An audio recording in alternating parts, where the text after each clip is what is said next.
നമസ്കാരം, കൊട്ടാരക്കര മീഡിയയിലേക്ക് സ്വാഗതം. രണ്ടാം മോദി സർക്കാരിന്റെ അവസാന പാർലമെന്റ് സമ്മേളനത്തിന് ഇന്ന് തുടക്കമാകും. സർക്കാരിന്റെ ഇടക്കാല ബജറ്റ് ധനമന്ത്രി നിർമ്മല സീതാരാമൻ നാളെ അവതരിപ്പിക്കും. രാവിലെ 11 മണിക്കാണ് ബജറ്റ് അവതരിപ്പിക്കുക. തെരഞ്ഞെടുപ്പിന് ശേഷം അധികാരത്തിലെത്തുന്ന പുതിയ സർക്കാരാണ് പൂർണ്ണ ബജറ്റ് അവതരിപ്പിക്കുക. ഇന്ന് പാർലമെന്റ് സമ്മേളനത്തിൽ രാഷ്ട്രപതി ദ്രൗപദി മുർമു ഇരുസഭകളുടെയും സംയുക്ത സമ്മേളനം അഭിസംബോധന ചെയ്യും. കഴിഞ്ഞ പാർലമെന്റ് സമ്മേളനത്തിൽ പ്രതിപക്ഷ സഖ്യത്തിനൊപ്പമായിരുന്ന JDU ഇത്തവണ NDAയ്ക്കൊപ്പമാണെന്നത് ശ്രദ്ധേയമാണ്.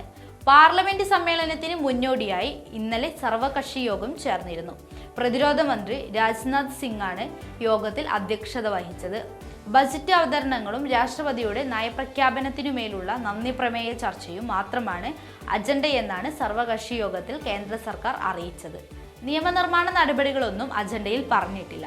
അതേസമയം തെരഞ്ഞെടുപ്പ് മുന്നിൽ കണ്ടുള്ള അപ്രതീക്ഷിത നിയമനിർമ്മാണങ്ങൾ ഉണ്ടായേക്കാമെന്നാണ് പ്രതിപക്ഷം കരുതുന്നത്. തൊഴിലില്ലായ്മ, വിലക്കയറ്റം, കർഷക പ്രശ്നങ്ങൾ, മണിപ്പൂർ കലാപം, ആസാമിൽ രാഹുൽ ഗാന്ധിക്കു നേരെയുണ്ടായ ആക്രമണം തുടങ്ങിയവ പാർലമെന്റ് സമ്മേളനത്തിൽ കോൺഗ്രസ് ഉയർത്തുമെന്ന് ചീഫ് വിപ്പ് കൊടിക്കുന്നിൽ സുരേഷ് പറഞ്ഞു. അതേസമയം കഴിഞ്ഞ സമ്മേളനത്തിൽ ലോക്സഭയിൽ നിന്നും രാജ്യസഭയിൽ നിന്നും അവകാശ ലംഘന സമിതിക്ക് വിട്ട 14 MPമാരുടെ സസ്പെൻഷൻ പിൻവലിച്ചിട്ടുണ്ട്.